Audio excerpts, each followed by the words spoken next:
The moment I found the pregnancy test in our bathroom drawer, I knew something was about to shatter everything I thought was real. My name is Sebastian, and for 13 years I believed I was living a good life in our Pasadena apartment. I'm a land surveyor, spending my days measuring property lines and boundaries, creating order from chaos. My wife Samantha worked as a nail technician at an upscale salon downtown, and we had what I thought was a solid marriage. No kids yet, but we'd always said we'd get around to it eventually. I worked hard, brought home a decent middle-class income, and thought we were building something together. I should mention that the pregnancy test I found wasn't the first sign, but it was the one that made everything else click into place like a terrible puzzle finally coming together. It started 3 months earlier when my coworker Diana pulled me aside after a site inspection. We'd been working together for years, and she had this uncomfortable look on her face that immediately put me on edge. "Sebastian, I need to tell you something," she said, her voice dropping to almost a whisper. "And I'm only telling you because if I were in your position, I'd want to know." My stomach dropped. "What is it?" "I saw Samantha last Thursday. At that Italian restaurant on Colorado Boulevard. She was with a man." Diana paused, clearly choosing her words carefully. "They weren't just having lunch, Sebastian. The way they were touching each other, the way she was looking at him. I'm so sorry." I felt like the ground beneath my feet had just shifted, which was ironic given my profession. "Are you sure it was her?" "Positive." I almost went over to say hi before I realized what I was seeing. Diana put her hand on my arm. "I debated telling you for days, but I couldn't stay silent. That night, I watched Samantha differently. She came home at her usual time, kissed me on the cheek like always, and started talking about her day at the salon. Nothing seemed off. She was the same woman I'd married 13 years ago, or so it appeared. But Diana's words had planted a seed of doubt that began growing like poison ivy in my mind. Over the next few weeks, I started paying attention to details I'd previously overlooked. Samantha had always been social, always had plans with friends, always busy. But now I noticed how often she'd check her phone and smile at the screen before quickly turning it away. How she'd started taking evening walks, several times a week. How she'd begun buying new lingerie that I never saw her wear around me. I thought about confronting her directly, but something held me back. Maybe it was cowardice, or maybe it was that I needed to be absolutely certain before I blew up my life. So I waited and watched, feeling like a stranger in my own home. Then came the pregnancy test. I wasn't snooping, not really. I was just looking for dental floss in the bathroom drawer when I found it, shoved toward the back beneath a pile of makeup samples. Positive. Very clearly, undeniably positive. Here's the thing, I'd had a vasectomy 7 years ago. We'd decided together that kids weren't in our immediate future, and I'd volunteered to take care of it. Samantha had been relieved at the time, said it took the pressure off both of us. This was the moment when I understood, there was no going back. I sat on the edge of our bathtub for 20 minutes just staring at that test. My hands were shaking. My whole body felt cold despite the warm afternoon air coming through the window. Every explanation I tried to construct fell apart immediately. There was no medical miracle here, no immaculate conception. Just betrayal, plain and simple.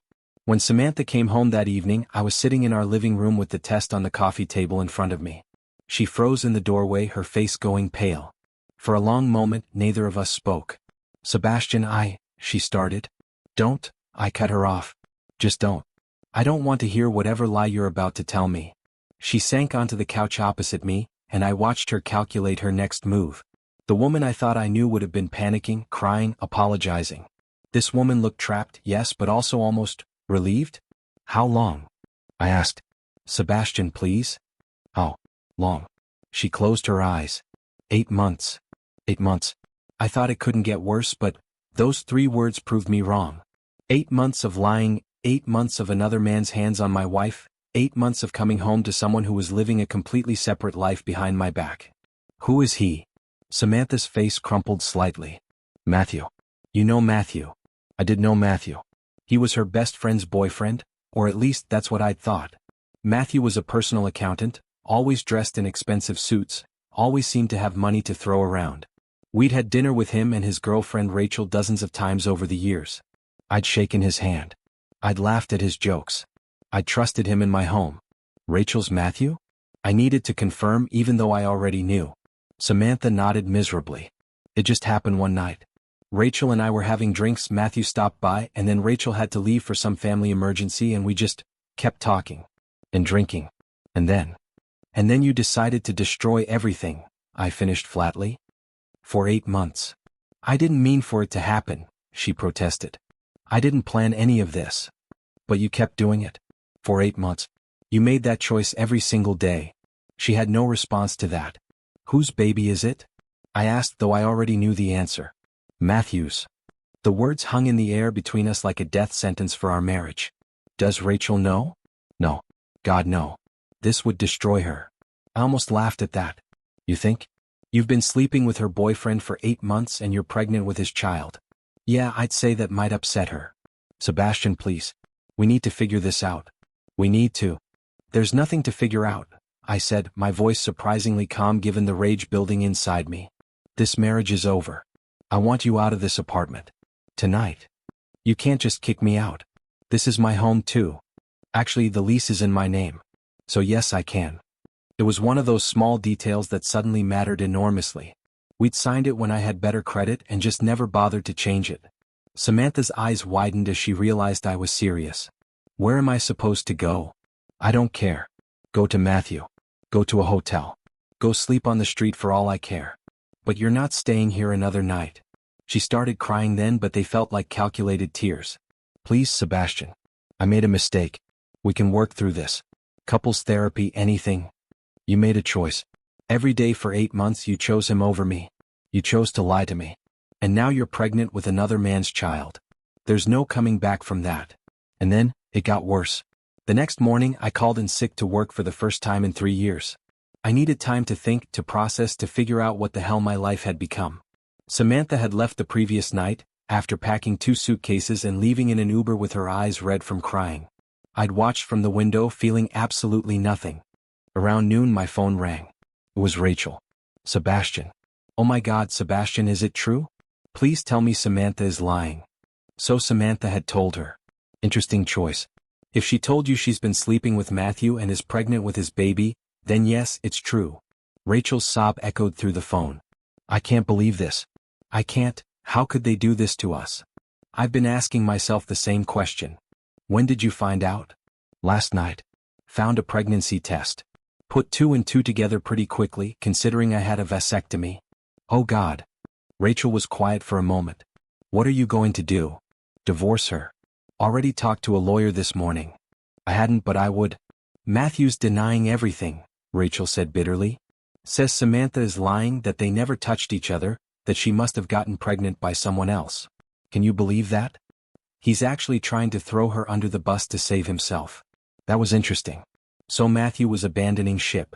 I wondered if Samantha knew yet. Are you going to believe him? I asked. Hell no. I already checked his phone records. He's been calling a number I don't recognize for months. Hundreds of calls and texts. I called it. Guess who answered? Samantha. Bingo. He gave her a burner phone. A burner phone.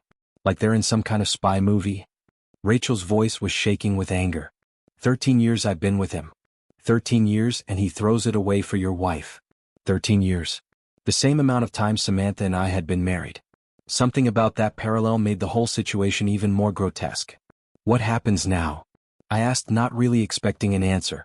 Now we both get to rebuild our lives from scratch while those two deal with the consequences of their choices. After hanging up with Rachel, I sat in my empty apartment and tried to process everything. The pregnancy, the affair, Matthew's betrayal of both our trust, Samantha's lies. It all swirled together into a toxic mess that made me feel physically sick. But underneath the hurt and anger, something else was brewing. A cold, calculated fury that demanded more than just a divorce. I wanted revenge. Not the kind of revenge that would land me in legal trouble. Nothing violent, nothing illegal.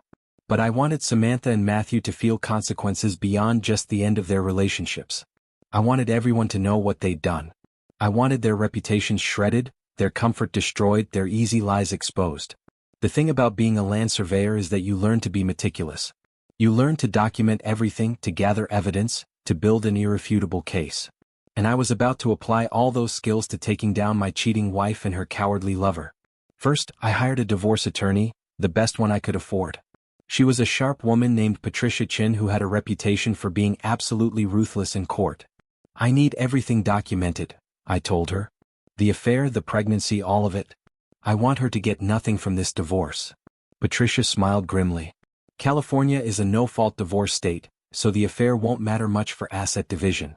But it will matter for spousal support. If we can prove financial misconduct or fraud, that's a different story. Do you have reason to believe there's been any financial infidelity? I don't know. But I'm going to find out. I spent the next week going through every bank statement, every credit card bill, every financial record I could access. Samantha and I had kept separate accounts but shared one joint account for household expenses. And that's where I found it. Over the past 8 months, Samantha had been transferring money from our joint account into her personal account.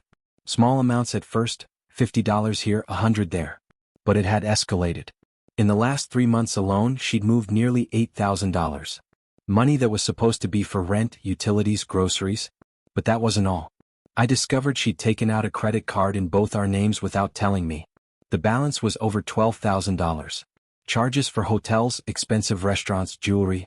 She'd been financing her affair with our shared credit, and I'd been completely oblivious.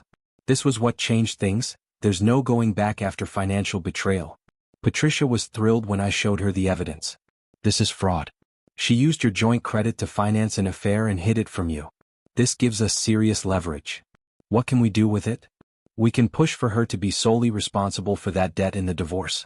We can argue that she shouldn't receive any spousal support given her fraudulent behavior. And depending on how vindictive you want to be, we could potentially press charges. I thought about that. Did I want Samantha to have a criminal record? Did I want to destroy her that completely? The old Sebastian would have hesitated. But the old Sebastian had died the night I found that pregnancy test. Let's hold that option in reserve, I said. But let her know it's on the table.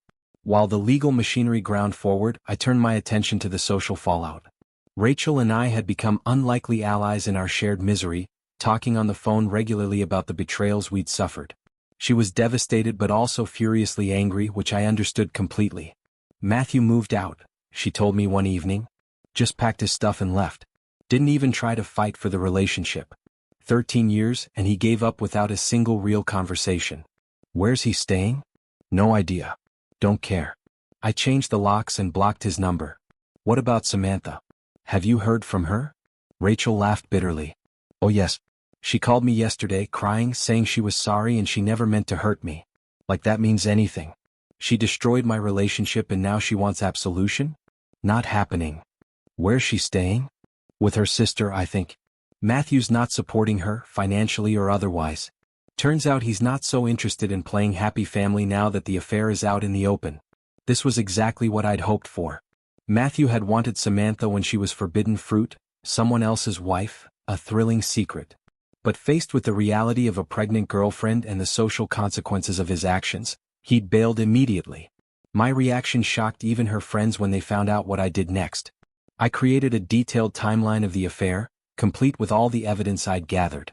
The phone records Rachel had shared with me, the bank statements showing the money transfers, the credit card bills, screenshots of romantic texts between Samantha and Matthew that I'd recovered from our shared cloud account. Everything. Then I sent it to everyone who mattered. Samantha's family. Matthew's family. Their mutual friends. Even the owner of the salon where Samantha worked. Before I continue, please pause the video and subscribe to the channel so you don't miss any new interesting stories. Thank you. I included a brief, factual cover letter. This is a timeline of the affair between Samantha and Matthew, which resulted in Samantha's pregnancy and the end of 2 13-year relationships. I am sharing this because both of them have been spreading lies and half-truths about what happened. These are the facts. The response was immediate and explosive. Samantha's mother called me, sobbing, apologizing on behalf of her daughter. Samantha's father called me, angry that I'd aired their dirty laundry so publicly.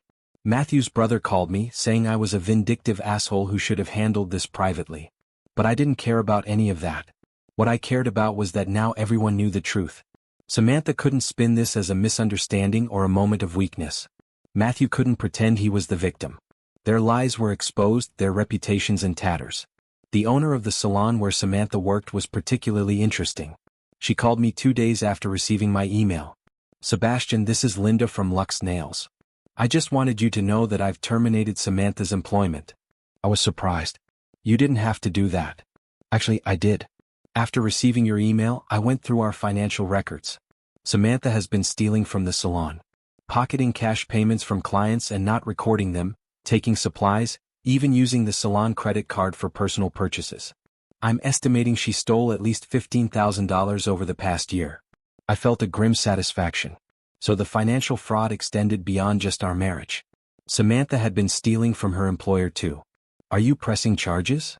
I asked. I'm considering it. Right now I'm just focused on documenting everything. After Linda hung up, I sat back and thought about the dominoes falling. Samantha had lost her marriage, her best friend, her job, and potentially faced criminal charges both from me and from her former employer. Matthew had lost his relationship with Rachel and the respect of everyone who knew him. And from this moment forward, her life would never be the same. But I still wasn't satisfied. The anger that had been driving me forward was starting to fade, replaced by a hollow exhaustion. Revenge, I was learning, didn't actually make you feel better. It just made everything emptier. 2 months passed. The divorce proceedings were moving forward smoothly since Samantha didn't have the money to fight me effectively. Patricia had negotiated a settlement where Samantha got nothing. No spousal support, no claim on my retirement accounts, and full responsibility for the fraudulent credit card debt. She's basically signing away everything, Patricia told me during one of our meetings. Her attorney tried to fight harder, but given the evidence of financial fraud, we told them we'd press charges if she didn't accept our terms. She folded immediately. What about the baby? Not your concern legally. You'll need to formally contest paternity just to be absolutely certain, but given your vasectomy, that should be straightforward. The paternity test came back exactly as expected. 0% chance I was the father. It was just a formality, but seeing it in writing still felt like another punch to the gut. I heard through the grapevine that Samantha had tried to get Matthew to step up, to be a father to their child, to support her. He'd refused every time.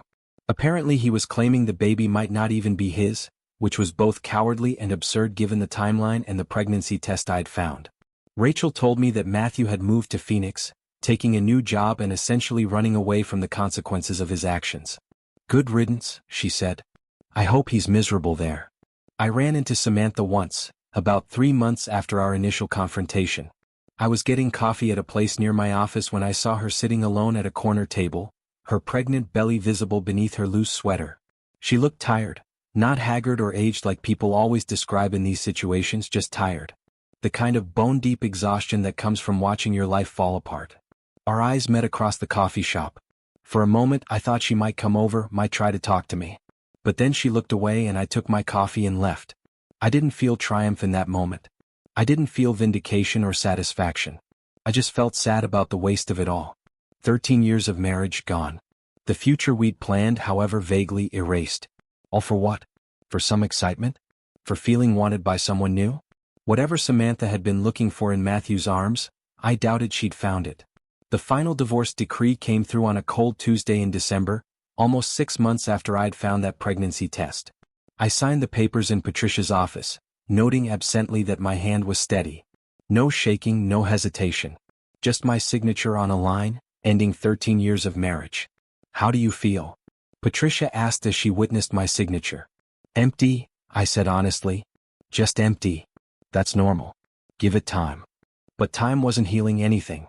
I was sleeping poorly, eating mechanically, going through the motions of life without really engaging with it. Work was a welcome distraction, but even that felt hollow.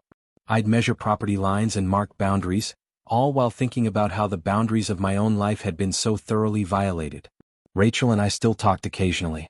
She was doing better than me, or at least seemed to be. She'd started dating someone new, a kind man who worked at her company. I'm not rushing into anything, she told me. But it's nice to feel wanted by someone who's actually honest. I was happy for her, genuinely. But I couldn't imagine dating again. The idea of trusting someone else, of being vulnerable, of building a life with another person, it all felt impossible. Then came the call that changed everything. Again. It was from Samantha's sister, Emily. We'd always gotten along well, and she'd been one of the few people from Samantha's family who'd been sympathetic to me after everything came out. Sebastian, I need to tell you something, she said, her voice tight with barely controlled anger. Something Samantha doesn't want anyone to know. What is it? She never loved Matthew. She's been having affairs for years. Multiple men. Matthew was just the one who got her pregnant. I felt like I'd been punched in the stomach all over again. What? I found her old journal when I was helping her pack up some storage stuff. She documented everything. Names, dates, how long each affair lasted. There were at least 5 different men over the course of your marriage. Maybe more. Years. Multiple affairs. Years of lies, years of betrayal, years of me being a complete fool. Why are you telling me this? I asked, my voice sounding distant even to my own ears. Because she's been trying to reconcile. Calling me, calling our parents, saying she made a mistake and wants you back. She's been painting herself as someone who made one error in judgment, and I can't stand the manipulation. You deserve to know who she really is. After Emily hung up, I sat in my apartment, our apartment though it was just mine now, and tried to process this new information. Every memory of our marriage was now tainted, every moment suspect. How many times had she lied to my face? How many of those late nights with friends had been with other men? How many times had I kissed her hello after she'd been with someone else? The answer was I'd never know. And maybe that was the worst part. But Emily's call had another effect too. It crystallized something I'd been struggling with for months. Samantha didn't love me. She probably never had. And all my revenge, all my careful documentation and public shaming, all my legal maneuvering, none of it actually mattered in the end. Because the truth was simpler and more painful than any revenge could address. I'd wasted 13 years of my life with someone who didn't value me at all. The conclusion to this story surprised even me. Samantha had the baby in early January, a girl, according to Emily, who sent me a brief text with the information. Matthew was not listed on the birth certificate and had made it clear he wanted nothing to do with the child. Samantha was living with her sister, working part-time at a different salon, struggling to make ends meet as a single mother. But then, something unexpected happened. Samantha's parents, who had been furious with her when everything first came out, softened. Her mother moved in with her to help with the baby. Her father started providing financial support. Even Emily, despite her anger over the lies, couldn't stay away from her new niece. And slowly, grudgingly, their family knitted itself back together. Not the way it had been before, those relationships were permanently altered, but into something new. Something that could function if not thrive. Samantha wasn't punished forever. She wasn't destroyed. Her family forgave her, the way families often do, and helped her rebuild some semblance of a life. She'd lost her marriage, her best friend, her job, and her reputation. But she hadn't lost everything. This wasn't the ending I'd expected when I started down the path of revenge. I'd wanted complete destruction, total consequences. But life, I was learning, was messier than that. People forgave when they shouldn't. Families stayed together despite everything. Consequences existed, but they weren't always permanent or complete. And what surprised me even more was my own reaction to learning about her family's forgiveness. I'd expected to be angry, to feel like justice had been cheated. But instead I just felt tired. Tired of being angry, tired of caring, tired of letting Samantha and her choices continue to define my life. 6 months after the divorce was finalized, I sold the apartment and moved to a different part of Pasadena. New place, new neighborhood, new start. I was still rebuilding, still learning how to trust again, still figuring out who Sebastian was when he wasn't defined by his marriage or his anger. Rachel and I met for coffee one afternoon, both of us in that strange limbo of being post-trauma but not yet fully healed. "Did you hear that Samantha's family took her back?" Rachel asked. "I did. How do you feel about it?" I thought about that for a moment.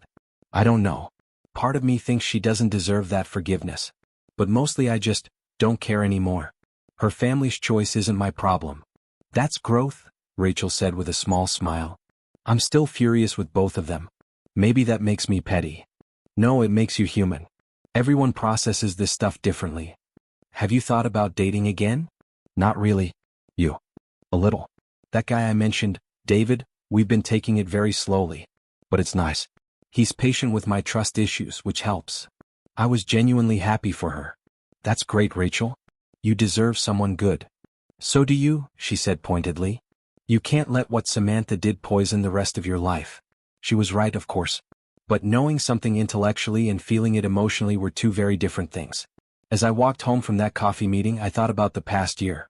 The discovery, the betrayal, the divorce, the revenge, the exhaustion, and finally this strange, hollow peace. I'd gotten my revenge. Samantha had faced consequences for her actions. But those consequences hadn't been permanent, and they hadn't made me feel better. The real revenge, I was starting to realize, would be moving on. Building a life that had nothing to do with Samantha or the 13 years we'd spent together. Finding happiness that wasn't defined by her absence or her betrayal. It would take time. Maybe years. But I was starting to believe it was possible. The final twist in this story came almost a year after I'd found that pregnancy test. I was at a work conference in San Diego when I ran into an old college friend named Marcus. We'd lost touch after graduation, but seeing him sparked a genuine joy I hadn't felt in months. We grabbed dinner together, caught up on our lives. I told him about the divorce in broad strokes, without going into the painful details. "I'm sorry, man," Marcus said. "That's rough. But hey, you're young enough to start over. Build something better. That's the plan." "You seeing anyone?" "No. Not ready for that yet." Marcus nodded. "Fair enough. Take your time. But don't let one bad experience ruin you for everyone else, you know? There are good people out there." It was such simple advice, the kind of thing everyone had been telling me. But somehow hearing it from Marcus, someone who'd known me before Samantha, before everything, it hit differently. Later that night, lying in my hotel room, I made a decision. I was going to stop defining myself by what had happened. Stop letting the betrayal be the central narrative of my life. Stop giving Samantha and Matthew that much power over my present and future. It was time to actually move forward. When I got back to Pasadena, I did something I hadn't done in over a year. I called a woman I'd met at a surveying conference and asked her out for coffee. Her name was Jennifer, she was smart and funny, and when she said yes, I felt a flutter of something that might have been hope. The coffee date went well. Then a second date. Then a third. Jennifer knew about my divorce. I was honest about it from the start, but she didn't let it define how she saw me. She was patient with my occasional emotional distance, understanding when I needed space, but also persistent in a way that gradually drew me out of my shell. I'm not going to pretend it was a fairy tale. I still had bad days, moments when the betrayal hit me fresh and raw. Times when I wondered if I could really trust anyone again. But slowly, gradually, those moments became less frequent. And Samantha? I heard updates occasionally through Emily, who'd become an unexpected friend through all of this. Samantha was doing okay, not great but okay. Raising her daughter with her family's help, working steadily, trying to rebuild her reputation in small ways. Matthew apparently got engaged to someone in Phoenix, which Rachel found darkly funny. "Poor woman has no idea what she's getting into," Rachel said when she told me. But mostly I stopped paying attention to their lives. They became less relevant, less central, less important. Just two people I used to know who'd made terrible choices that had once devastated me but no longer defined me. A year and a half after finding that pregnancy test, Jennifer and I moved in together. It was terrifying and exhilarating in equal measure. The first night in our new place, she found me standing in the empty living room, just staring at the space. "Second thoughts?" she asked gently. "No. Just grateful. Grateful that my story didn't end with Samantha. That there was more ahead." She came over and took my hand. "There's always more ahead. You just have to be brave enough to find it." And that, ultimately, was the real ending to my story. Not revenge, not justice, not even forgiveness. Just the courage to keep moving forward, to build something new from the ruins of what had been destroyed. Samantha's family forgave her, and they didn't fall apart. She got her second chance, messy and imperfect as it was. And I got mine too, different from hers but equally important. The betrayal happened. The consequences were real. But neither of those things had to be the end of the story. They were just the middle, painful, difficult, but ultimately survivable. And surprisingly, that was enough. YouTube may no longer suggest my channel to you, so subscribe to it to receive new interesting stories. You will also help the channel grow and improve the quality of its content. The screen now displays a playlist with other interesting stories that you can listen to. You can also write in the comments what stories you would like to see on the channel.